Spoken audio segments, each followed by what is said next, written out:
Hello everyone, সবাই কেমন আছো? তো আজ বাড়িতে মা বানিয়েছিল চিড়ের পোলাও বা পোহা, তাই ভাবলাম তোমাদের সঙ্গে রেসিপিটা শেয়ার করি। তো দেখো, এখানে পেঁয়াজ, টমেটো, কাঁচা লঙ্কা, কাজু, কিশমিশ নিয়েছিলাম এবং চিড়েটাকে ভিজিয়ে ভালো করে তুলে রেখেছিলাম।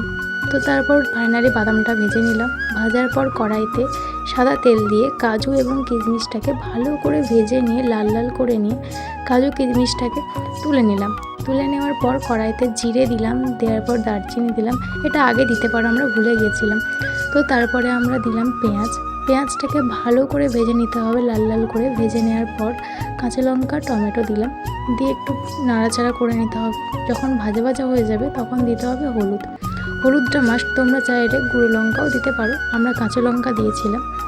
তো তারপর স্বাদ অনুযায়ী নুনটা অবশ্যই দেবে, এখানে ভিডিওতে তুলতে ভুলে গিয়েছিলাম। তো তারপর চিড়েটাকে মশলার সঙ্গে ভালো করে নাড়াচাড়া করে মিশিয়ে নেবে, নিয়ে হালকা ভাজা ভাজা হয়ে গেলে সেখানে কাজু, কিশমিশ এবং তার সঙ্গে বাদামটা অ্যাড করে ভালো করে মিশিয়ে নিতে হবে। নাড়াচাড়া করে নিলেই আমাদের তৈরি হয়ে গেল চিড়ের পোলাও বা পোহা। খেতে তো খুব সুন্দর হয়েছিল, পারলে তোমরাও ট্রাই করে দেখতে পারো। Bye bye.